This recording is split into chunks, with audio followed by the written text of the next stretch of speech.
MCom final banking business economics paper है international economics.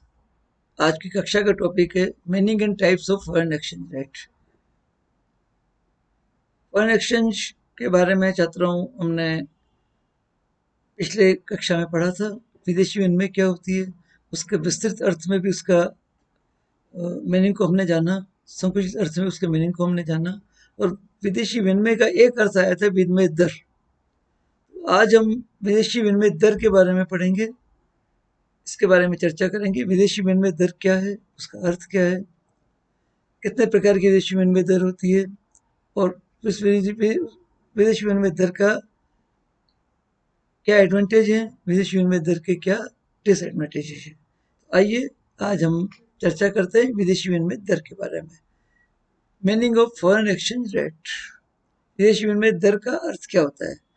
In general language में, सामान्य भाषा में, दो देशों की करेंसी की मुद्रा का जो अनुपात है उसे हम एक्सचेंज रेट कहते हैं। यानी एक देश की मुद्रा का दूसरे देश की मुद्रा में जिस दर पर परिवर्तन किया जाता है उस दर को हम विदेशी विनिमय मुद्रा विदेशी विनिमय दर कहते हैं, फॉरेन एक्सचेंज रेट कहते हैं। कुछ अर्थशास्त्रियों ने इसको परिभाषित करने का प्रयास किया है। उनमें प्रसिद्ध अर्थशास्त्री क्राउथर के अनुसार it measures the number of units of one currency which will exchange in the foreign exchange market for another। यानी एक देश की मुद्रा का दूसरे देश की मुद्रा में के मूल्य में मापन को क्राउथर के अनुसार विदेशी विनिमय दर कहा जाता है। इसी तरह से हेंस ने के अनुसार exchange rate is the price of currency stated in terms of another currency. एक देश की मुद्रा के दूसरे देश की मुद्रा में मूल्य का निर्धारण हेंस के अनुसार विनिमय दर का कही जाती है। शेयर्स के अनुसार the price of currencies in terms of each other called foreign exchange rates. यानी एक दूसरे के मूल्यों में एक दूसरे के अंतर्गत जो दर निर्धारित की जाती है जो दो देशों की करेंसी की, उसे विनिमय दर कहते हैं। संक्षेप में हम ये कह सकते हैं कि एक देश की मुद्रा का अदल बदल दूसरे देश की मूल्य मुद्रा में हो सकता है, जिस दर पर होता है उसे विनिमय दर कहते हैं। मान लो भारत का 70 रुपया एक अमेरिका के $1 में बदला जाता है, तो भारत के रुपये और अमेरिका के डॉलर की कीमत 70:1 होगी। इस तरह से एक देश की मुद्रा का मूल्य दूसरे देश की मुद्रा में जब जो आकलन किया जाता है उसे हम विदेशी विनिमय फॉरेन एक्सचेंज रेट कहते हैं। विदेशी विनिमय दर दो प्रकार की होती है, फिक्स्ड और स्टेबल एक्सचेंज रेट होती है, दूसरी फ्लोटिंग एक्सचेंज रेट होती है। आज की कक्षा में हम फिक्स्ड और स्टेबल एक्सचेंज रेट के बारे में अध्ययन करेंगे। विदेशी मुद्रा के मूल्य में छात्रों परिवर्तन होता रहता है। विदेशी व्यापार के अनुपात में यह परिवर्तन होता है। अंतर्राष्ट्रीय बाजार में मुद्रा की मांग के आधार पर भी परिवर्तन होता है, और कई मुद्राएं जिनकी बहुत ज़्यादा मांग होती है उन्हें दुर्लभ मुद्रा की श्रेणी में भी रखा जाता है। कुछ मुद्राएं जिनकी मांग कम होती है उन्हें सुलभ मुद्रा की श्रेणी में भी रखा जाता है। यानी कुछ करेंसी हार्ड करेंसी होती है जिनकी हर कंट्री डिमांड करता है, कुछ करेंसी ऐसी होती है, देशों की मुद्रा ऐसी होती है जो जिनकी डिमांड कम होती है और सुलभ होती है, इंटरनेशनल मार्केट में अवेलेबल होती है। तो ऐसी करेंसी से अतः रेट ऑफ एक्सचेंज परिवर्तित होती रहती है। सरकार के द्वारा अपने प्रयासों से इस विनिमय दर को नियंत्रित किया जाता है। यानी जब बहुत कम परिवर्तन होते हों, 1% या 2% से ज़्यादा बदलाव नहीं होते हों, बहुत जल्दी जल्दी उच्चावचन नहीं होते हों, ऐसी विनिमय दर को स्टेबल या फिक्स्ड रेट ऑफ एक्सचेंज कहते हैं। फिक्स्ड रेट ऑफ एक्सचेंज हर देश का ड्रीम होता है। हर देश कंट्री चाहता है कि फिक्स्ड रेट ऑफ एक्सचेंज हो, लेकिन एक सीमा तक उसके लाभ भी हैं, एडवांटेजेस भी हैं, लेकिन कुछ हद तक उसके डिसएडवांटेजेस भी होते हैं। आइए आज हम इसकी चर्चा करेंगे। फिक्स्ड रेट ऑफ एक्सचेंज या स्टेबल रेट ऑफ एक्सचेंज के एडवांटेजेस क्या हैं, और बाद में उसकी चर्चा करेंगे इसके डिसएडवांटेजेस क्या हैं। यानी स्थिर विनिमय दर और के लाभ क्या हैं, और स्थिर विनिमय दर के कमियां क्या हैं, या उसकी उससे देश को हानियां क्या है। तो आइए पहले चर्चा करते हैं स्थिर विनिमय दर के लाभों के बारे में, एडवांटेजेस के और फिक्स्ड एक्सचेंज रेट्स के बारे में। पहला लाभ तो फिक्स विनिमय दर से हमें होता है इंक्रीज इन इंटरनेशनल ट्रेड, अंतर्राष्ट्रीय व्यापार में वृद्धि होती है। विनिमय दर स्थिर होती है, व्यापारियों को अपना लाभ मुनाफा स्पष्ट दिखाई देता है, क्योंकि जब वस्तुओं के मूल्य मूल्य के आधार पर वो अपने विनिमय दर के का पूर्व आकलन करके और अपने मुनाफे का आकलन कर लेता है, अतः व्यापार में रुचि लेता है। तो अंतर्राष्ट्रीय व्यापार में वृद्धि होती है, खासतौर से निर्यातों में वृद्धि होती है, निर्यातों में वृद्धि होती है हमारी, क्योंकि रेट ऑफ एक्सचेंज जब स्थिर होती है तो व्यापारी को फिक्स्ड बेनिफिट, फिक्स्ड प्रॉफिट होता है, और उसे अपने प्रॉफिट के आकलन में भी कठिनाई नहीं होती है। अगर विनिमय दर स्थिर नहीं होती है तो उसके मन में भ्रम रहता है कि जब सौदा होगा और उसके बाद भुगतान आएगा तब रेट ऑफ एक्सचेंज क्या होगी, और रेट ऑफ एक्सचेंज बदल जाने के कारण उससे घाटा नहीं हो जाए या उसका लाभ कम नहीं हो जाए, और तब वायदे के सौदे किए जाते हैं। जब पहले से ही जो है वो दर का निर्धारण किया जाता है, उस पर पहले से दर निर्धारण करने के भी कई हानि लाभ हैं। अतः फिक्स रेट ऑफ एक्सचेंज सबसे अधिक पॉपुलर होती है अंतर्राष्ट्रीय व्यापार को बढ़ाने में, उससे, क्योंकि इसमें सबको स्थिर स्थायी लाभ जो है वो प्राप्त हो जाता है। दूसरा बेनिफिट होता है एनकरेजमेंट टू कैपिटल फॉर्मेशन, पूंजी निर्माण में भी ये सहायक होती है, क्योंकि जब जो भी विदेशी विनियोग करता है, फिक्स रेट ऑफ एक्सचेंज होने के कारण उन्हें स्थिर स्थायी प्रॉफिट मिलने की संभावना होती है, स्थायी विनियोग के बदले प्रतिफल मिलने की संभावना रहती है, और वो निश्चिंत होते हैं कि उन्हें उतना प्रतिफल, जो वांछित प्रतिफल है वो प्राप्त हो जाएगा। इसलिए कैपिटल फॉर्मेशन पूंजी निर्माण की गति को बढ़ाने में लाभदायक होती है, विदेशी विनियोग को आकर्षित करने में लाभदायक होती है। अट्रैक्शन ऑफ फॉरेन कैपिटल, विदेशी पूंजी के को आकर्षित करने में भी ये लाभदायक होती है, क्योंकि विनियोगकर्ता को निश्चितता रहती है कि रेट ऑफ एक्सचेंज में ज़्यादा बदलाव नहीं आ रहा है, बहुत माइनर बदलाव आ रहा है, तो उसे उसका जो प्रतिफल है, जो धनराशि उसने लगाई है, जो विनियोग किया है, जो प्रतिफल के बदले उसे पर्याप्त राशि प्राप्त हो जाएगी। जब अर्थव्यवस्था में रैपिड इकोनॉमिक ग्रोथ चाहते हैं तो उच्चावचन के दंशों से बचना जरूरी होता है, यानी फॉरेन एक्सचेंज रेट के फ्लक्चुएशंस के कारण होने वाली हानियों से बचना जरूरी होता है, और इससे फिक्स एक्सचेंज रेट को पाने की कोशिश सरकारों द्वारा की जाती है, और उसका रिजल्ट ये होता है कि रैपिड इकोनॉमिक ग्रोथ हमें प्राप्त होती है। जो गवर्नमेंट जो है वो प्लानिंग की करती है आर्थिक विकास के लिए, जो नियोजन किया जाता है, उसकी सफलता भी फिक्स्ड और स्टेबल रेट ऑफ एक्सचेंज से प्राप्त होती है। जितनी हमारी प्लानिंग परफेक्ट होगी, जितनी रेट ऑफ एक्सचेंज परफेक्ट होगी, हमारी प्लानिंग की सक्सेस रेट उतनी ज़्यादा होगी। अतः इंटरनेशनल ट्रेड को बढ़ाना हो, फॉरेन कैपिटल को प्रोत्साहन देना हो, विदेशी पूंजी को आकर्षित करना हो, तीव्र आर्थिक विकास करना हो, या नियोजन को सक्सेस करना हो, हमें स्टेबल एक्सचेंज रेट की आवश्यकता होती है।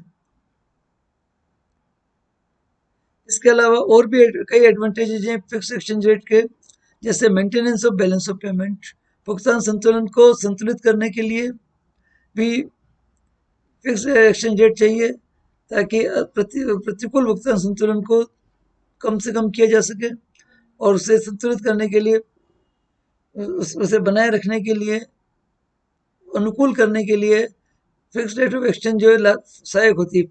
फ्लक्चुएटिंग रेट ऑफ एक्सचेंज होगी तो रेट ऑफ एक्सचेंज के उच्चावचन के कारण भुगतान संतुलन को संतुलित करना और अधिक कठिन हो जाएगा। किसी भी देश की मॉनेटरी पॉलिसी को प्रभावशाली बनाने के लिए भी रेट ऑफ एक्सचेंज का फिक्स होना बहुत जरूरी होता है। स्थिर रेट ऑफ एक्सचेंज होती है तो मौद्रिक नीति भी सरकार को लागू करने में या केंद्रीय बैंक को लागू करने में अधिक सुविधाजनक होती है। ज़्यादा प्रभावशाली ढंग से केंद्रीय बैंक के द्वारा मौद्रिक नीति को लागू किया जा सकता है। अतः इफेक्टिव मॉनेटरी पॉलिसी के लिए भी, बैलेंस ऑफ पेमेंट के लिए भी खास तौर से फिक्स रेट ऑफ एक्सचेंज की आवश्यकता होती है। ये इसका एक एडवांटेज। इकोनॉमिक स्टेबिलिटी चाहिए, देश में आर्थिक स्थिरता चाहिए, आर्थिक अस्थिरता नहीं हो, बहुत ज़्यादा मूल्यों में उच्चावचन नहीं हो, उतार चढ़ाव नहीं हो, ऐसी एक सम स्थिति अगर सरकार को चाहिए, उसमें फिक्स रेट ऑफ एक्सचेंज की प्रणाली जो है वो हेल्पफुल होती है। ये fix rate of exchange economic stability प्रदान करती है। फिक्स रेट ऑफ एक्सचेंज का एक और बेनिफिट है कि अंतर्राष्ट्रीय सहयोग में वृद्धि करती है। हर देश दूसरे देश को सहयोग करने के लिए आतुर रहता है, क्योंकि उससे उसके बदले वांछित प्रतिफल पाने की संभावना स्पष्ट होती है और उसे लगता है कि वांछित प्रतिफल प्राप्त हो जाएगा। उसमें कोई भ्रम नहीं रहता है, कोई संदेह नहीं रहता है। जबकि रेट ऑफ एक्सचेंज अगर फ्लक्चुएट करती है तो देश का इंटरनेशनल कोऑपरेशन का लेवल भी कम हो जाता है, क्योंकि देशों को इस बात के लिए स्पष्टता नहीं रहती है कि उससे धनराशि लगाए जाने पर उचित प्रतिफल प्राप्त होगा या सहयोग किए जाने पर उचित प्रतिफल प्राप्त होगा या नहीं होगा। करेंसी, किसी भी देश की करेंसी की गुडविल भी तभी बनी रहती है जब रेट ऑफ फिक्स हो, फिक्स रेट ऑफ एक्सचेंज हो, उसकी ख्याति बनी रहती है। अगर रेट ऑफ एक्सचेंज में बहुत ज़्यादा फ्लक्चुएशन आ रहा है, बहुत ज़्यादा गिरावट आ रही है, तो करेंसी की गुडविल भी खत्म हो जाती है और वो अत्यधिक सुलभ मुद्रा हो जाती है और उस मुद्रा को स्वीकार करने में भी कठिनाई पैदा होने लग जाती है। अतः गुडविल को बनाए रखने के लिए करेंसी की और, उसका एक उचित स्तर और संतुलन बनाए रखने के लिए balance of fix rate of exchange की आवश्यकता होती है। सट्टेबाजी की प्रवृत्ति को रोकने के लिए भी फिक्स रेट ऑफ एक्सचेंज कई बार सरकार के लिए लाभदायी होती है, क्योंकि कई बार सट्टेबाजियों द्वारा सट्टेबाजी की प्रवृत्ति इतनी पैदा कर देते हैं कि उच्चावचन आने लग जाता है, विनिमय दर में अत्यधिक उच्चावचन आने लग जाता है। तो उच्चावचन के कारण आर्थिक नुकसान होता है या अर्थव्यवस्था को नुकसान पहुंचता है। इस तरह से अगर हम रिव्यू करें तो फिक्स्ड और स्टेबल रेट ऑफ एक्सचेंज के एडवांटेज को हम देखें तो 5 कोर एडवांटेज हैं, जो इंटरनेशनल ट्रेड में वृद्धि करना है, कैपिटल पूंजी निर्माण करना है, विदेशी पूंजी को आकर्षित करना है, रैपिड इकोनॉमिक ग्रोथ के लिए और प्लानिंग के सक्सेस के लिए फिक्स रेट ऑफ एक्सचेंज की आवश्यकता होती है। इसके अतिरिक्त भी कई एडवांटेज और होते हैं, जैसे बैलेंस ऑफ पेमेंट को मेंटेन करना है, प्रभावशाली मौद्रिक नीति को लागू करना है, आर्थिक स्थिरता लाने के लिए, अंतर्राष्ट्रीय सहयोग ऑपरेशन बढ़ाने के लिए, अपनी करेंसी की गुडविल या ख्याति को बनाए रखने के लिए और सट्टेबाजी की प्रवृत्ति को रोकने के लिए भी फिक्स्ड रेट ऑफ एक्सचेंज बहुत लाभदायक होती है। ये थे रेट ऑफ एक्सचेंज के एडवांटेज। क्या फिक्स्ड रेट ऑफ एक्सचेंज के कोई डिसएडवांटेजेस भी हैं? क्या हर देश के लिए सदैव फिक्स्ड रेट ऑफ एक्सचेंज जो है वो लाभदायी रहती है? इन प्रश्नों का उत्तर आएगा, सदैव हमेशा लाभदायी नहीं रहती है। कुछ इसके डिसएडवांटेजेस भी हैं। उन डिसएडवांटेजेस को संतुलित किए बिना, उन्हें समझे बिना फिक्स रेट ऑफ एक्सचेंज प्रणाली जो है वो सदैव किसी अर्थव्यवस्था के लिए लाभदायी नहीं होती है। पहला डिसएडवांटेज तो ये है कि जैसे ही हम फिक्स रेट ऑफ एक्सचेंज कोई सरकार के द्वारा लागू की जाती है, एक प्रिवेंटिव एंड कंट्रोल सिस्टम लागू हो जाता है, यानी सरकार द्वारा नियंत्रित सिस्टम लागू हो जाता है, जो अर्थव्यवस्था की गति को रोक देता है, ओपन मार्केट सिचुएशंस को रोक देता है, फ्री इकोनॉमिक के कॉन्सेप्ट को खत्म कर देता है और एक सरकार द्वारा बंदी बंदी अर्थव्यवस्था संचालित होती है। ऑपरेशंस या सौदों के जो है बारे में भी स्थिरता नहीं रहती है, सौदे जो के बारे में भी स्पष्टता नहीं रह पाती है और उनमें भी बदलाव होने लग जाता है। एक्सचेंज कंट्रोल लागू करना जरूरी हो जाता है फिक्स रेट रखने के लिए, और एक्सचेंज कंट्रोल से रिलेटेड जो भी हानियां हैं, जो भी डिसएडवांटेजेस हैं, वो सारे डिसएडवांटेजेस इसके अंतर्गत आते हैं।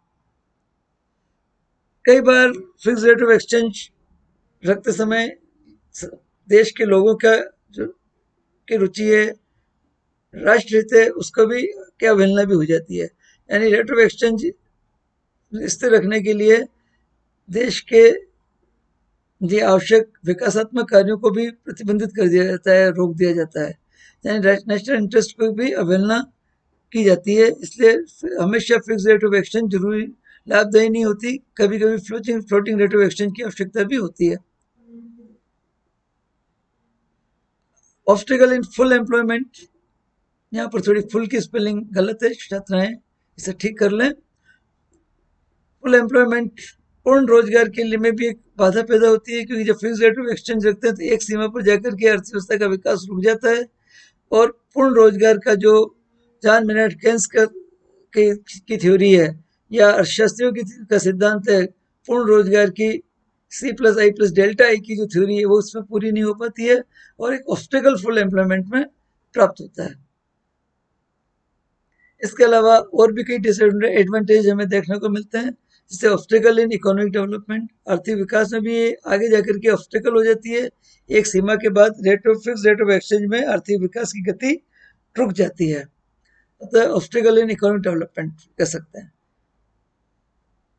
जैसे ही हम फिक्स रेट ऑफ एक्सचेंज रखते हैं, मुद्रा के अवमूल्यन का भय समाया जाता है, यानी सरकारों को अंतर्राष्ट्रीय प्रतिस्पर्धा का सामना करने के लिए, इंटरनेशनल कंपटीशन को फेस करने के लिए डिवैल्यूएशन का सहारा लेना पड़ जाता है। अतः एक फियर ऑफ डिवैल्यूएशन, अवमूल्यन, मुद्रा के अपनी देश स्वदेशी मुद्रा के मूल्य के अवमूल्यन का डर बैठ जाता है, डर पैदा हो जाता है, क्योंकि कई बार fix rate of exchange maintain नहीं रख पाते हैं।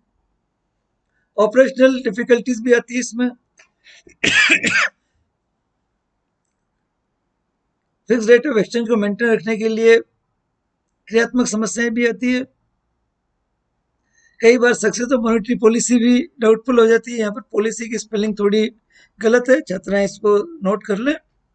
सक्सेसफुल मॉनेटरी पॉलिसी भी डाउटफुल हो जाती है और इमोरल ट्रेड प्रैक्टिसेस भी हो जाती है। जब रेट ऑफ एक्सचेंज फिक्स रहती है तो अनुचित गतिविधियां, सट्टेबाजी की प्रवृत्ति भी बढ़ जाती है। ये था advantages and disadvantages of fix rate of exchange.